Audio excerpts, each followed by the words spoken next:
Well, last week, we opened one of our shows with me reading extensively. In fact, we followed up. We opened part of a program with it, and then we followed up the next day on it. A New York Times story talking about an increasing pattern, a new trend in education, particularly public education, government education in this country, which is more school closures for reasons either tangentially related or just unrelated to COVID. Right, we had schools closed in far too many places, massively detrimental to kids, to their mental health, to their development. You look at learning loss, you look at all kinds of emotional and physical problems, social problems. I mean, that list is now long. The data, the clarity that we have on the enormous, profoundly harmful disservice that was done to millions of kids around the country based on anti-scientific decisions to close and then keep closed schools. Even when we were looking at real-time data, real-time outcomes in Europe, in the UK, in private schools around the country, in states that were open like Florida, there were still a lot of places, and generally the more democratic and the bluer you get, the more likely kids were locked out of classrooms for longer because of this unholy alliance on this issue between the Democratic Party and the government public teachers unions. And I think that we are going to be grappling with the ramifications and the consequences of that for a long time. I think we have barely scratched the surface of the harm inflicted on kids. And yet, now that schools have reopened, almost everywhere at this point, belatedly, disgracefully belatedly in a lot of places, you now have teachers and teachers' unions saying, oh gosh, this is so overwhelming, we're beleaguered, we're tired, we're burnt out. And so schools, and we read extensively from the New York Times story, which interviewed parents, just shocked and angry parents in places ranging from Michigan to Nevada and all over the country, when school districts just at the drop of a hat say, we're actually going to close schools now for 2 or 3 days at a time, or every Friday for the rest of the month, or the next entire week with 2 days' notice. As if there hasn't been enough learning loss, as if the kids aren't already trying to catch up, locking them again out of classrooms for new reasons is absolutely outrageous and shocking, and yet it's happening. And the explanation is that these teachers, it's just really hard on them. I have no doubt that there is some burnout and fatigue and frustration, and that there are challenges. Some of the challenges, by the way, caused by or certainly exacerbated by school districts and states' decisions to keep kids out of school for a year, right? There are outcomes and there are consequences for policy decisions. And when you create some of those challenges yourself or make them worse than they need to be, then running away from the challenges, I think, is not acceptable. And I feel like I always have to say, I have people in my family, close friends who are public school teachers. I'm a product of public schools. I got a great education. I'm not anti-teacher. I'm not anti-public school. I am pretty anti-public school union. What these union bosses have done, what they have wrought, and what they continue to wreak.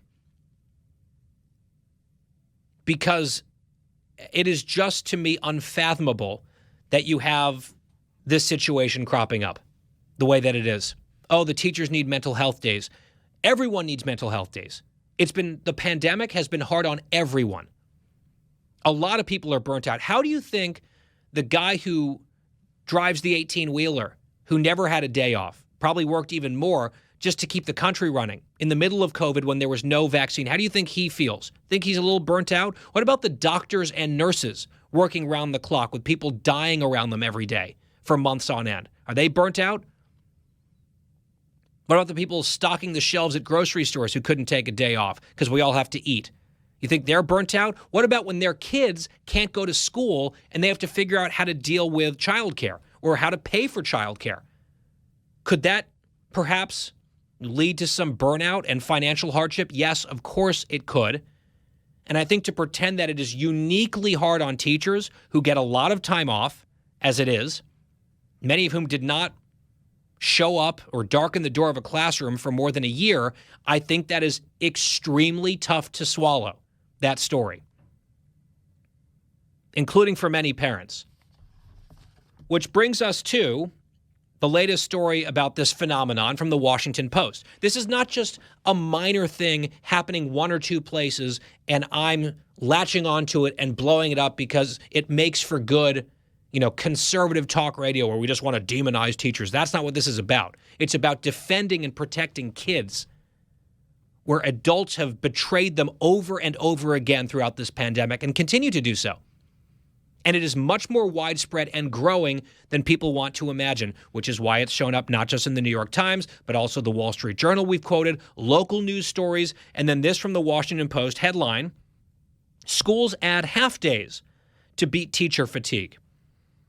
In a school year widely described as the most grueling of the pandemic, schools have come up with at least one fix for teacher burnout: more half days.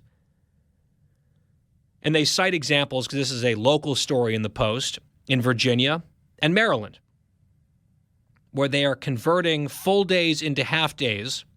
They're quoting officials saying this is due to, quote, stress and anxiety caused by the wearing down of staff like none of us have ever seen before. One official says, we want our teachers to be fresh, to be energized, to be in a better spot. So they're just giving them more time off on top of the time off that they already get, which is more than most people in the workforce. I think we'd all like to be fresh and energized and in a better spot. Here's part of the game that they're playing here. A Baltimore County parent who's testified against these decisions publicly is telling state officials that the trend in Maryland is at odds with the state's decision to require school systems to provide 180 days of in-person learning this year because half days don't affect that count.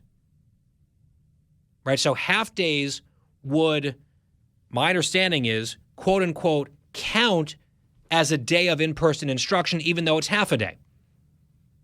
And let's be honest, let's be perfectly frank here for a moment. Think about when you were in school. Back when you were a kid, how did your brain compute half days? I remember. Maybe I'm just speaking for myself, but I suspect many of you are going to nod along with this. When you had a half day of school, it was kind of like a fake day. Like, yeah, you had to show up, you did some stuff, but your mind was already on where you're going to go for lunch when school let out because it was a different sort of day. It was not a real full day in your mind because it was a half day. You were not in the headspace of normal learning. Then, of course, you've got parents, working parents. Half days are a huge pain in the rear end for them because it throws off the whole schedule and the needs for childcare and the whole plan. What we need as a society, kids, parents, everyone, what we need more than ever is normalcy, predictability, after so many disruptions. And what we have now is a trend away from that. And it's no longer the virus. It's no longer COVID. It's no longer outbreaks. It's no longer phony excuses like, oh, we need to sanitize the ceiling or whatever in these schools. It's, oh, the teachers are burning out, and so they need more time off. And so, sorry, kids, you're going to have more half days, which we all know how kids react to half days. I remember. And sorry, parents, figure it out. It's a half day. You've got a full day at work, but tough luck. It's like the hits just keep on coming. And so they quote teachers' unions bosses that are in this story. Of course, they're all in favor of this. Desperately needed. An important step, one of them said. Right? Not even the end game here from this teacher's boss, this union boss perspective. It's an important step toward what they need. God knows what they have planned. And I guarantee you some of them will try to get away with whatever they think they can. They've had this experiment for the last year and a half in basically throwing up two middle fingers over and over again to parents and to kids. And it seems like the lesson so far has been, let's push more. So on top of the days off and the random school closures, now you've got this other addition to the repertoire. Half days to replace full days. And that's not all. When we come back, I want to tell you about other things happening in public schools. Out in California, which is like the birthplace of most of our madness in this country, they want to push equity. And so wait till you hear what they're going to get rid of in some of these school systems, just abolishing something. We'll tell you about that. Plus Oregon, also out there on the left coast, what their equity pursuit has brought about. We will bring you those stories as soon as we come back, as we just get rolling here. Tuesday edition of The Guy Benson Show. Stay tuned.